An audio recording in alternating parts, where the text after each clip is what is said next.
wonderful combination of an imagination and the real world. So let's come back to the real world and let me introduce our panel. So we have today with us Daniel Arsenault, who's a counselor for the political and economic affairs of Canadian High Commission. And then we have Nighat Dad, a lawyer and DRF founder. And then we have Asad Toor, who is a journalist. So I think there are two journalists on the panel, but I'm just moderating. So we have, we are heavyweights for today's panel. So interestingly, this is these things that what we have watched. I mean, real world critical thinking, digital era. These are very important aspects of today's world, especially for the youth. So being a person from Canadian High Commission, how do you think that your animation legacy and digital media, freedom of expression, they are, I mean, how you are prioritizing these things for Pakistan in diplomatic manner? Well, thank you very much for the question and for the introduction. First of all, thank you to all of the organizers, the sponsors, and the partners who've made ThinkFest 2025 a possibility. It's great to be in Lahore, especially in this wonderful sunny day. Too bad we couldn't have this session outside. I think people are enjoying the nice sun in this early January. So thank you very much to our hosts and for all those who've made this event possible.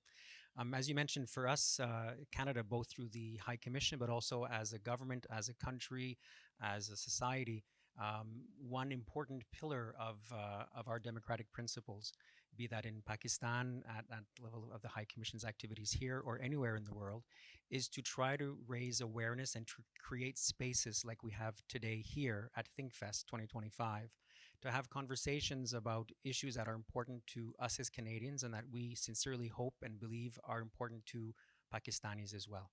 And today, be it here or in the Canada Corner, we're trying to raise awareness of the importance of media literacy. And when we talk about literacy, it sounds like a language, and it is, in a sense, a language, because if you look at how important it is, especially in our digital age, to be aware of the codes that are used behind that language, to understand the difference between fake news and fact, to understand and to be conscious of when disinformation or misinformation campaign is having an impact on or interfering in democratic principles or democratic institutions. So those are issues that are important for Canada. Canada is a very active international participant in different fora, be it at the UN, on the Human Rights Council, be it at the Media Freedom Coalition, be it on the Online Freedom Coalition. Those are spaces where Canada tries to advocate and promote spaces for dialogue and increase awareness of how important it is to have media that is available to people in an accessible way in different fora, different forum or different formats, but that it's information that is fact-based and evidence-driven.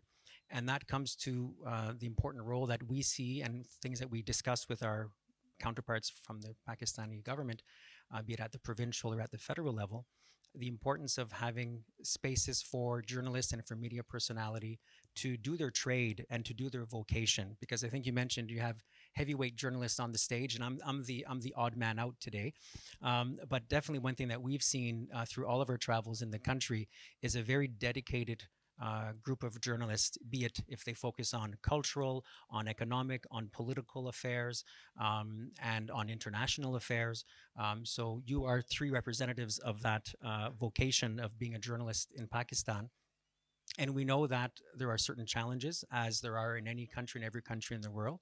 But our role is to ensure that issues that you have raised with us and that we know are out in the public domain are brought to the attention of decision makers and of influential Pakistanis to ensure that journalists and media personalities can do their trade without fear of retribution, without fear of any impact on their personal physical security. And those are some values that we have and that we share on a regular basis. One example of how we have that dialogue is working with local partners. So I think we're going to have the opportunity to hear a bit more about the work we've done through the Canada Fund for Local Initiatives. And this is one example of many where we work with local partners. We identify an issue, in this case, increasing media literacy, and we try to have a positive impact and create these spaces like we have today. So, Nigat, my next question is from you. As Daniel mentioned, that you have been with the local, you have worked as a local partner with CLFI, and in the past years. So, how does you made it sure that things get better for the audiences, and what exactly you were doing when you partnered with the CLFI? Yeah, I think it's a continuous work. It's not something that we have done through one project and then it's done. What we are also seeing, like as a digital rights organization, that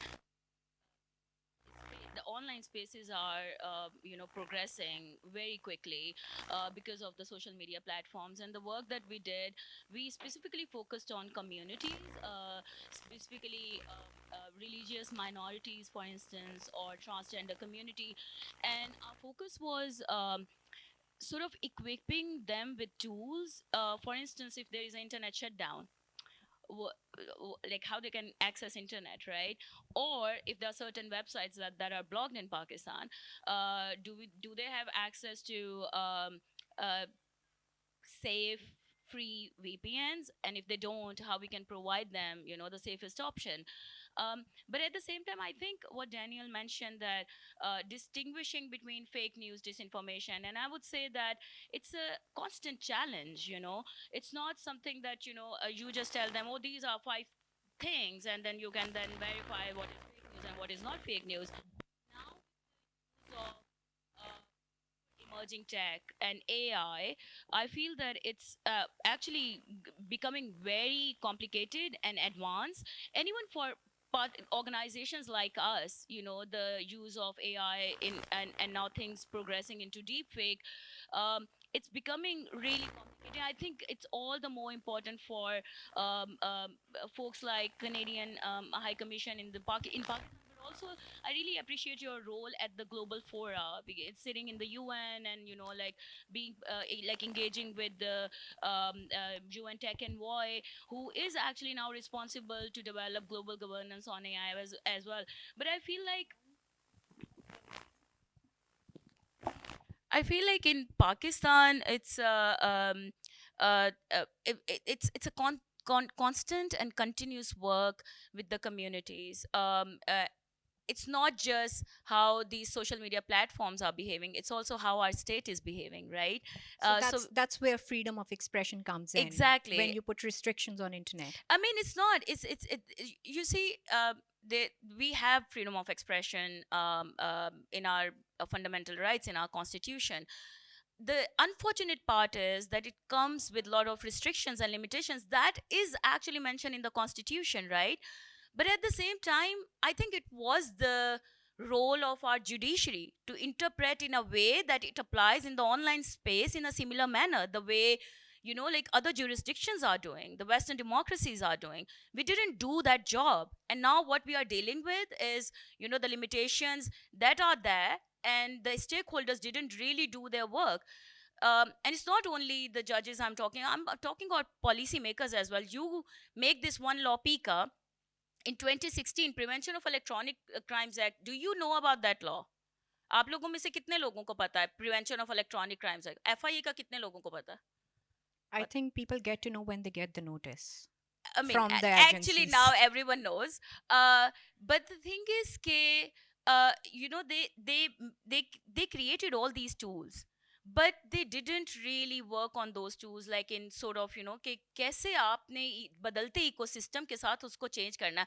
आप एक ही mind set के साथ बैठे हुए हैं, जब चाहे बंद कर दे, जब चाहे खोल दे, मतलब क्या बनाया हुआ है. तो So basically, you're saying that our law is not evolving it's with not the. only about law. It's all about it's about law. It's about policymakers. It's about our judiciary. It's about our even our media as well, to be honest. Like, अगर आपका legacy media जो है वो depart कर रहा है and there is no money or whatever, you are moving, and I'll talk about this later, and you are moving on to online spaces, what exactly you are doing there? You know, it's and you are a journalist and Asad is a journalist, but when you do your work with like a proper media, वो काम कैसे है, when you do your work on social media, वो काम कैसा, I think there are like lots of things that we need to touch upon. I think when you work with the legacy media, or you could say electronic or print media, you have teams that work together to develop any content. But there is a lot of responsibility when you work on social media solely, and then you try to educate your audiences. So Asad, my next question is with you. What role does journalism in fostering media literacy and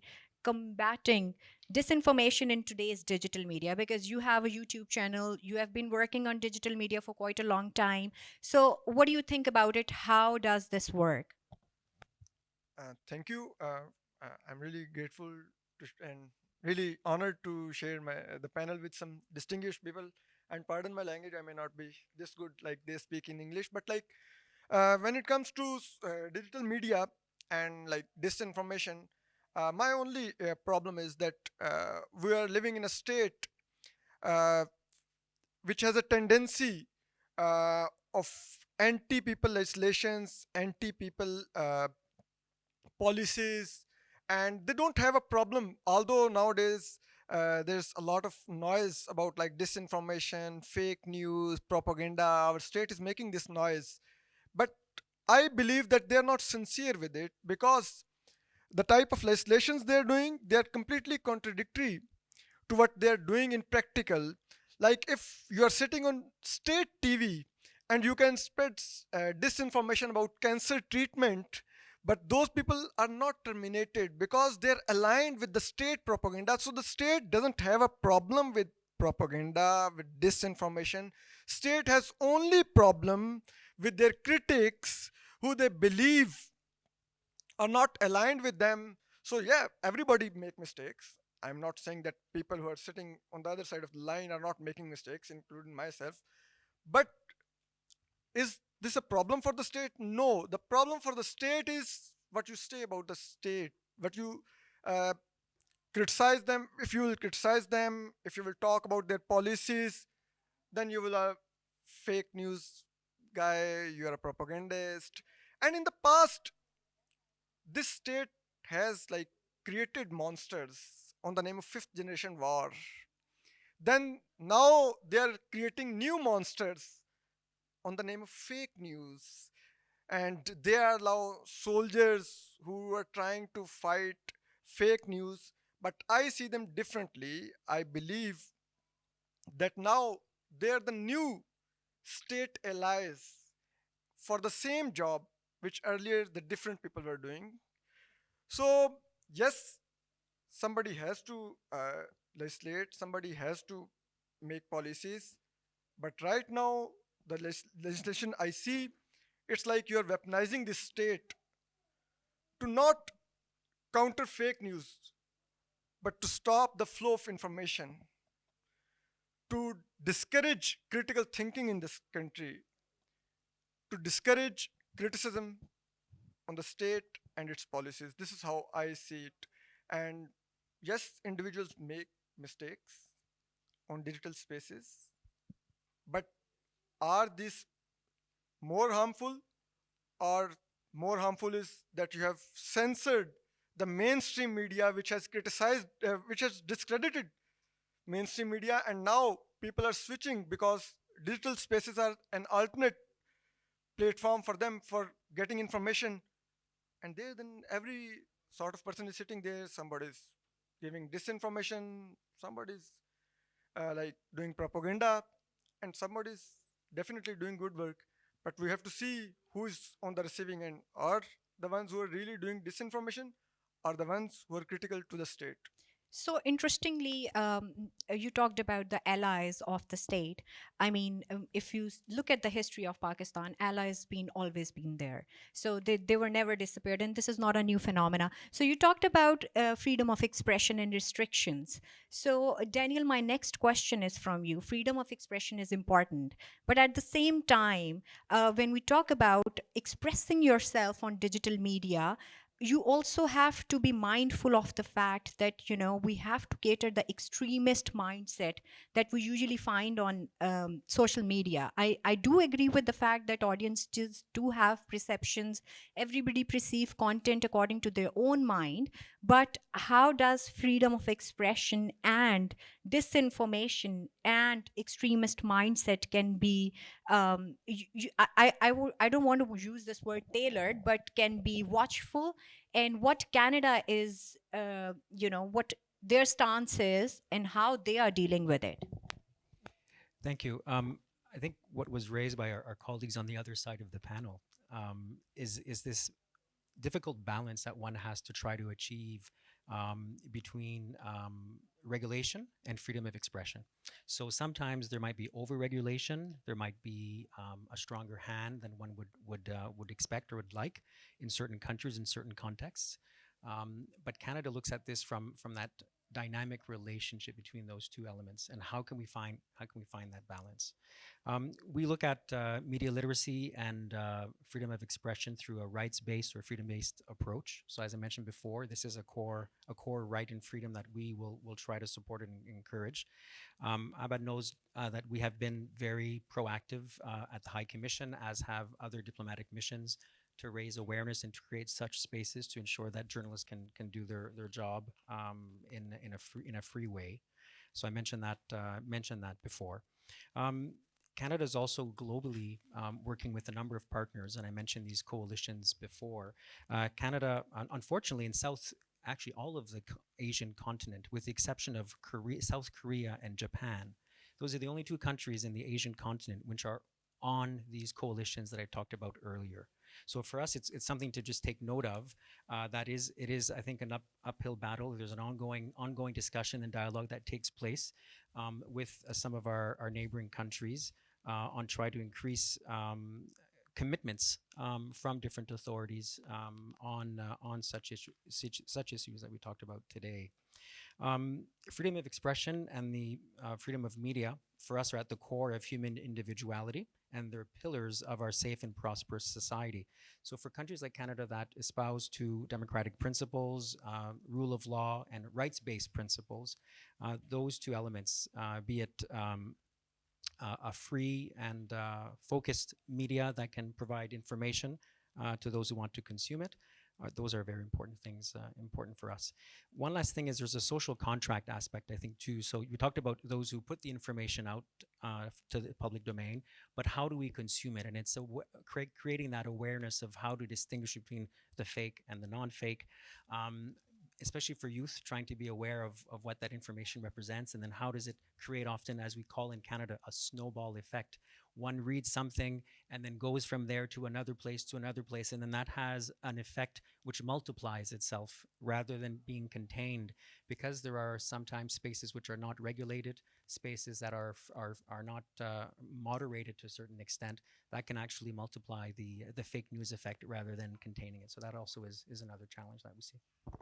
So, Nikat, my next question is from you, because we know there are a lot of problem that we do face when we talk about, using social media, and then, of course, the, media, digital media, electronic and print media, and then we talk about rights. So, a firewall is in place, we use VPNs. This is a reality. And then we don't have access to a lot of social apps.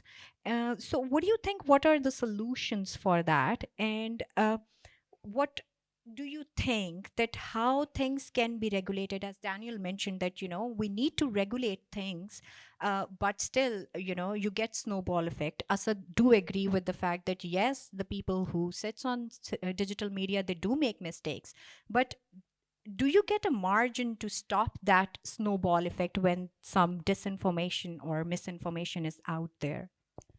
So I think there are two things that we are talking about. One is, the state's role, the role that they have within the parameters of constitution, which is like, making regulations or laws or policies to actually meaningfully regulate the space, right? But what we see is that we do have so many regulations and policies and directives, like I can't even count those. Uh, uh, but at the same time, I think what we see is that the arbitrary nature of implementing those regulations, I think, is a problem. But uh, I also believe that there are so many other jurisdictions. I think the problem with Pakistan is that we do have so many laws, but we, of course, like, rule of law is not really strong, and we know that institutions have arbitrary powers and they do things and they are really not accountable to anyone, right? um, but when you look at the world, you see European Union, doing so many regulations to hold platforms accountable. The problem with our region is that we are in no place to hold these platforms accountable. We are not that strong the way the other jurisdictions are strong, like Western democracies or European Union. And Europe is coming up with digital services, like it actually has enacted Digital Services Act to hold platforms accountable. So now we are left with X, you know, and Elon Musk. Uh, and the trust and safety teams are gone, the human rights teams are gone, but the platform is thriving in Pakistan. The folks are thriving on Pakistan, and so does the disinformation. And I think that's where we really need to see that what kind of initiatives, maybe it's not regulation is the answer, maybe the answer is, what kind of stakeholders, these initiatives that they are working on, what kind of narratives we are generating, how we are holding each other accountable. Yes, people make mistakes, but people also should know that those mistakes have physical consequences, like real world harm consequences. So it's not just the disinformation or fake news we are talking on these platforms. It's like people's reputations are on stake. It's not only reputation, it's like women journalists. Like right now we are talking, and at the same time there is a woman journalist who's so famous, is facing another targeted trolling and harassment on X. And I think you are one of the people who condemned that, right? I'm talking about Asma Shirazi. This is not the first time she is facing this, but कौन है उनको रोकने वाला? So I think these are the questions. These are complicated questions. हम यहाँ पे बैठ के उसको resolve नहीं कर सकते. But over and over again, in all the eras of these governments, now we have PMLN and PPP. Before that we had PTI. Before that we had PMLN again, जो पीका लेकर आए थे. But no one addressed this question. So it means that they are not honest to address this question, right? So I think your questioning state, that question is absolutely right, but I think we also need to look within and see what role we are playing as journalists who are now vloggers also and are on YouTube, and what kind of information they are sharing. And I think we need to hold each other accountable with so much honesty. So I was just doing a story the other day, and then I was listening to different testimonials by one of the major organization of Pakistan, department, you could say. So there were young people who were talking about what we have been told for quite a long time on media or social media. After today's session, we get to know that these things are absolutely wrong, and there is a lot of misinformation and disinformation. So there is a lot of clarity after this session that we have taken in our college or school. So interestingly, there is a narrative that is being built by the state, and then there is a narrative that is believed, a lot of people believe, that the journalist and the people on digital media on YouTube, they built. So Asad, my question is from you. Do you believe or think that yes, this is a fight that we are in, journalist versus state or the departments, organizations, or are YouTubers, digital journalists, they're actually putting out the right content, the right information to educate or educate our audiences? When we talk about, especially about media literacy, because people want to listen what exactly the rightful thing is. Uh, I'm not saying that everybody on YouTube is doing some very fascinating work, but I also want to say here that, like, if you see about bloats, or if you see about Pakhtuns, especially in ex-Fata belt, who, like, after every years have to face some military operation because of the state's failure when militants return to this region, but how much coverage we give in mainstream media to these bloats. Can we show missing persons' voices on mainstream media? No. Yes, we can air denial of the state that we are not making people missing. Can we show and air voices of Pakhtuns? Yes, we can tell on mainstream media that state has declared PTM is an anti-state movement. So this is only digital media who somehow still bring these voices in main, you can say, at least on digital platforms.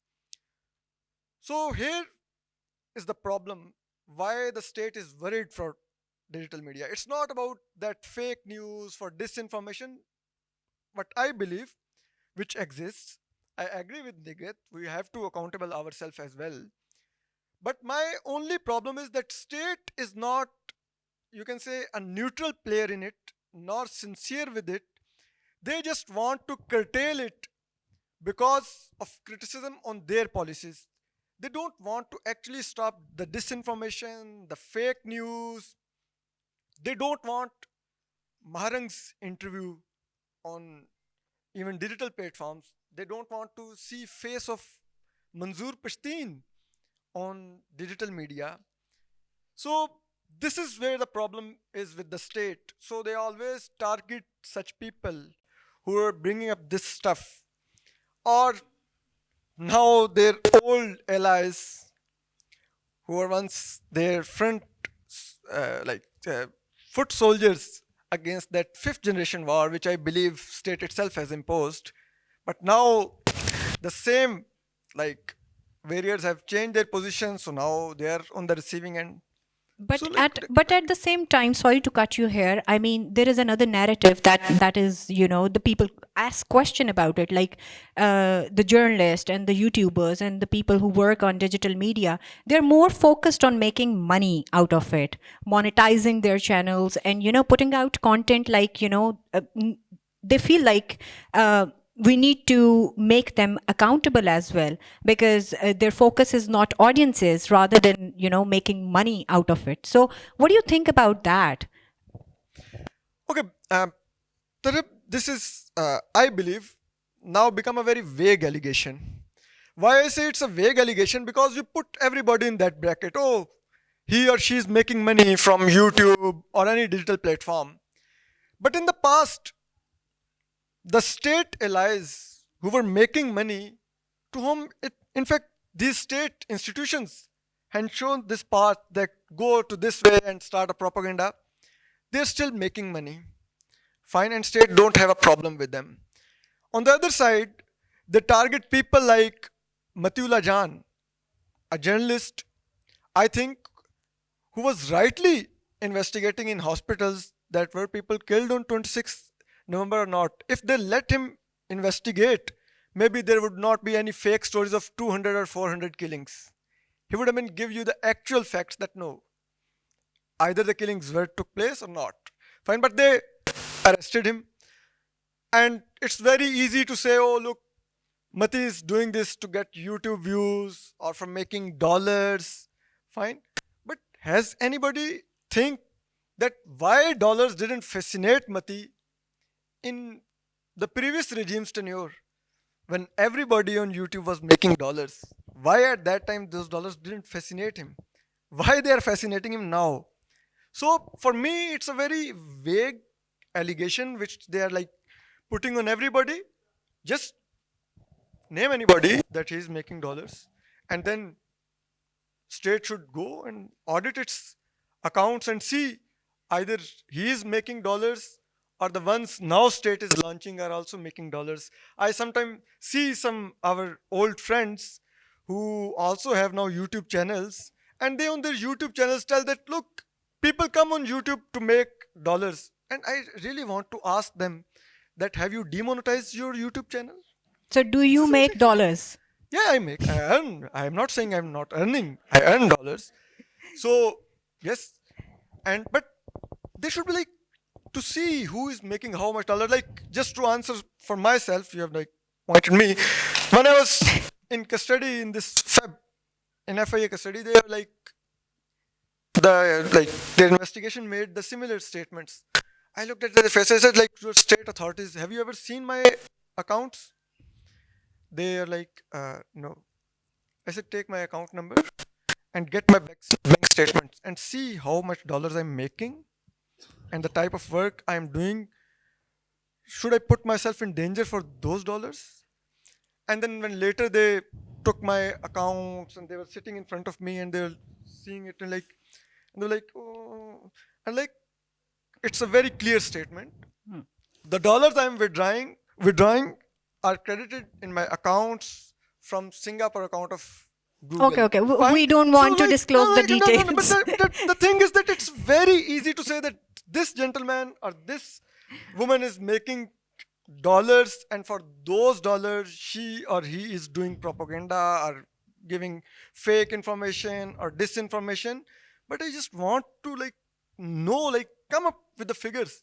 Okay. At least you So have our accounts. Like, So, they can see okay, everybody's so account. who else is interested in knowing the account details can contact off the stage with Asad. And then, Daniel, my question is from you. Let's get towards the solutions. What kind of solutions, i- in your opinion, are doable when we talk about rights online and offline, and how can we advocate people through media when we talk about media literacy? I think it's a good question. Back in 2020, Canada actually did an online consultation with journalists, about 20 journalists in South Asia. So we talked about the region earlier. So there was a consultation back in 2020, and they actually, one of the questions was, what are the solutions going forward? So I'll just share with you what was shared with the Canadian authorities who were doing this consultation prior to the global conference on media freedom that took place in November. We were co-chairing with Botswana. And some of the recommendations that the journalists brought up, one was advocating for laws that ensure the physical protection of journalists. So I'm repeating what was said at this conference. Advocating specifically to youth and young adults, understanding that digital technologies and media freedom are especially problematic when it comes to younger populations. Promoting news literacy. So again, as we talked about earlier, distinguishing fact versus fake news, and creating safe spaces for journalists. So this is what the journalists consulted were asking the international community to focus on. And one last thing was training journalists. And those are some of the points that were raised. So I think those are very practical elements. We're also coming though in an era where we're seeing more and more foreign interference in democratic processes, and we've seen it in Canada. It's happened in Canada. It's happened in other countries. And again, we talked about the trolling. We talked about that influence, which is really striking to see. But this is what politicians nowadays have to face in terms of misinformation campaigns that can even have an impact on electoral results. So Canada has been directly affected by that in recent times, and as have other countries. So it just underscores, I think, those recommendations that the journalists made to us back in 2020. That's 5 years ago, but I think those are increasingly relevant today. And maybe just to close, I'd want to also say, I think what we heard a lot was this issue of mutual accountability. So I think what we're talking about is we have to have responsible journalism, but responsible journalism that can keep government accountable, but then government through different types of regulations and frameworks that allow journalists to do their job. So I think there's that issue of mutual accountability, which I've heard from the three of you actually as an important way going forward. So we are running out of time, and I think I would like Nigat to add any comment if she wants to, and Asad, you also, if you could briefly tell us any kind of solution that you think would be favorable for the audiences and, of course, the two parties that are in confrontation in today's digital media. Yeah, I think with state, definitely, I agree with us that more censorship actually gives oxygen to disinformation and fake news. So when you suppress news or journalists, that means that you are creating spaces for other fake news, or people who actually thrive on disinformation. I won't call it so what we see in Pakistan is a lot of individuals sitting outside of Pakistan, creating a lot of chaos on these platforms. But we have seen other entities and states, all which I would call foreign interference through these digital platforms. So yes, less censorship, or actually no censorship, is an answer to more correct, accurate news. But at the same time, I think when it comes to monetization, there is a role of social media platforms which we in Pakistan we don't really talk a lot, and I think we need to hold them accountable. That their monetization is really not transparent, and there is less of accountability, that how they are what are their policies, like who they call journalists, who they call vloggers, what kind of content they are, because these platforms, we do understand that thrive on profit as well, right? And I think the third thing is that people who call themselves journalists, and then they have YouTube channels, so if they are doing a journalism that is different on the mainstream, main screen and print media, and on YouTube, then there is a problem. That means it's not a responsible journalism, and it's not an ethical journalism. So verification, fairness, accountability, like there are all these principles. I'm not a journalist, by the way, but journalists know this better, and I can see Sadaf sitting here, like she has done so much work on this. And I think we really need to find solution that we can hold also. And it's not an allegation, Asad, I would say it's not an allegation on anyone. It's a problem. It's a problem that we are dealing with. People who are sitting in Pakistan and sitting outside in Pakistan and creating chaos. So how we can hold them accountable? And regulation is, I would say, in Pakistan, really, not an answer, especially in this environment where we have no say while these regulations are, underway, or when government is making and not consulting relevant people. So, when it comes to conventional media, being a journalist, I would say we as a journalist usually discuss that it's not a journalism anymore, it's a business. So, that's why there are a lot of journalists who are looking towards digital media, I believe. You were talking about social media, so I'm talking about the conventional media. So, Asad, what do you think? What are the solutions that a journalist can find as an individual, as a journalist, like, when they're working either in a conventional media or digital media, how can a journalist regulate himself while giving content to people? What are the solutions you think would be, doable in this environment? Okay, like as already Nighat had told that the state, the type of legislations they're doing, they're not even consulting the right people for these legislations. Like even if you will see the Punjab Defamation Act, these all rights bodies were like asking them that consult us, but they just bulldoze the assembly rules and they pass that. And same they do in the National Assembly as well. So yeah, I believe that for like countering it and for finding neutral players who can decide it, I think such digital rights organizations, our press clubs, from there we can find out that senior and reputable journalists, we have to make a commission or a body which should be completely independent from government's influence, and they should decide and fix even the penalties or to ban somebody. They have to play that role rather than we will allow the government, which I believe is not a neutral player, to decide about us, because they will only decide about what is going against them, not about what is going against the people or the things which I agree with Nigit, which is very like dangerous, many sort of like disinformation, which is like hurting the sentiment, sometimes inciting violence against minorities. We have seen in the past, in recent past, there was many mob lynching incidents, and later we found that not even one of the person who unfortunately lost his life in those mob lynching incidents was even indirectly did any sort of blasphemy, which even I still believe if somebody will do, the courts are there, you have to go there. But here, mobs didn't allow the courts, they did the justice on the roads. So we just have 5 minutes. We'll be taking only two questions. So because I think the next session will be in this hall. So can somebody just give mic to? Yeah, hi. I don't know. Is it working? Can you hear me? Okay. So I have a question for Daniel. And since you brought this issue about media, especially digital media, with reference to X interfering with foreign governments.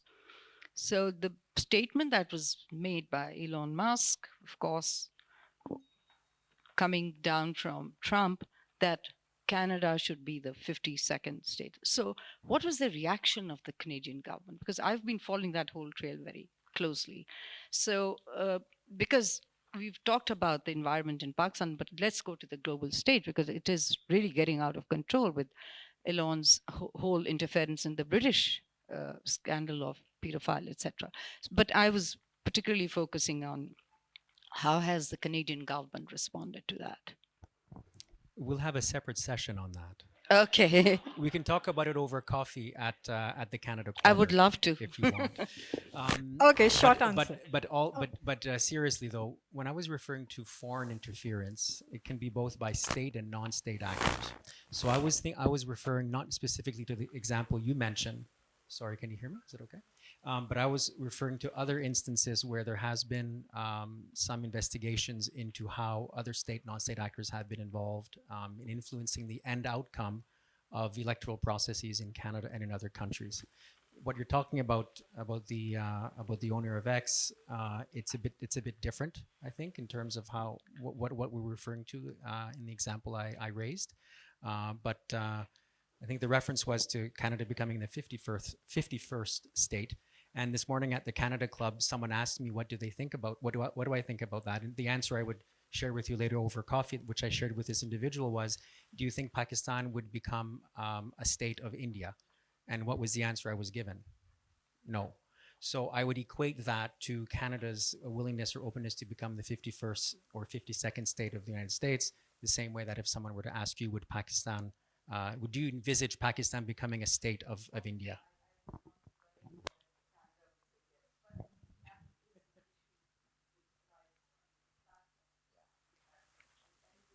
So next question.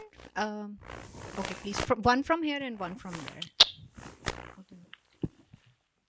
I have a question from Asad Toor that we know that in our country there is no any physical protection for journalists, but on the other side our government is allocating 3200 plots in an area for the journalist. Is Asad Toor having is is your name on that list? And my other question is, And let me answer you this. Journalists will be paying to get that plot. They are yes, not getting it for free. Let me clarify this. They are paying money. yes, I know that, Yeah. but there is some smooth like way for that. And the other thing is, it has been named as Generalist Colony Phase 2. So is like this colony will protect journalists from this harassment, from this like jeopardize we can say society. Okay, Will you be protected by this society? well, like my my Hold on, my hold point. on. Let him answer first, please. Uh, First, I want to tell you that fortunately, my name is not on that list. Yes, plots are such things, or home is a protection, not in terms of physical assaults, but in terms of that you think that you have a home. Even if you will lost everything, at least nobody can take your roof from you. Fine. But where they are giving these plots to journalists is a question for me. That is a disputed place. The previous regime initiated that project. We all opposed it. The current regime, which in fact at that time was opposing these projects, and now they have taken over, and we thought they would have a different policy, but not only they're continuing it, but also, for me personally, I can be wrong and I can be like criticized on it, but I think they are trying to compromise media coverage, the critical media coverage of that scheme, by allocating them plots there, which I believe should not be accepted. Yes, journalists deserve plots because journalists don't earn so much. We fight for everybody's rights, but we cannot speak about what happens with us. So I believe journalists deserve subsidized plots, but I at the same time believe journalists should not accept plots in Ruda, which is completely a disputed, and I completely disagree with that plot, And with that place. adding on to Asad's answer, your next, the other part of your question was like, does such kind of societies give protection to journalists? Interestingly, only 9% of journalists live in those societies. Most of them have sold their plots. So next question from there, Yes, hello. Yeah, and Asad this bhai. is the last one because Yeah, we are running out of time. Asad bhai, really believe in press freedom, and the work that you're doing is courageous and laudable. I really, really like your work, but I have a question on the other side to stimulate your thinking. So let me give you an example of fake news.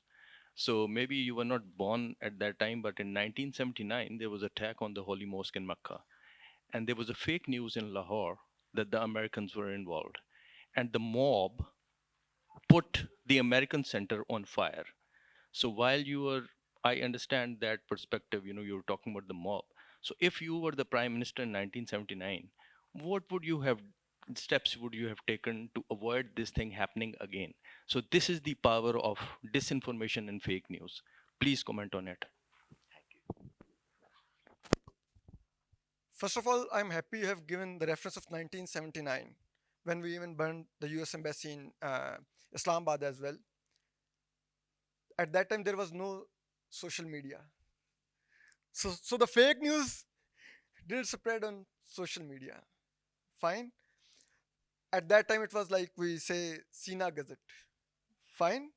So the point is, if even at that time I was the prime minister, which I never wished to be, I don't want to go after every 3 years to jail and then get graduation from a Diyala University. So, but the point is, even if I was the prime minister, I would have been seen the root cause of that extreme decision of the mob. That was extremism in our society, even at that time as well. And what at that time the parliament was doing, we, sorry to say, we legislated that Ahmadis are non-Muslim. Was it a job of the state to decide anybody's religion? We were doing this.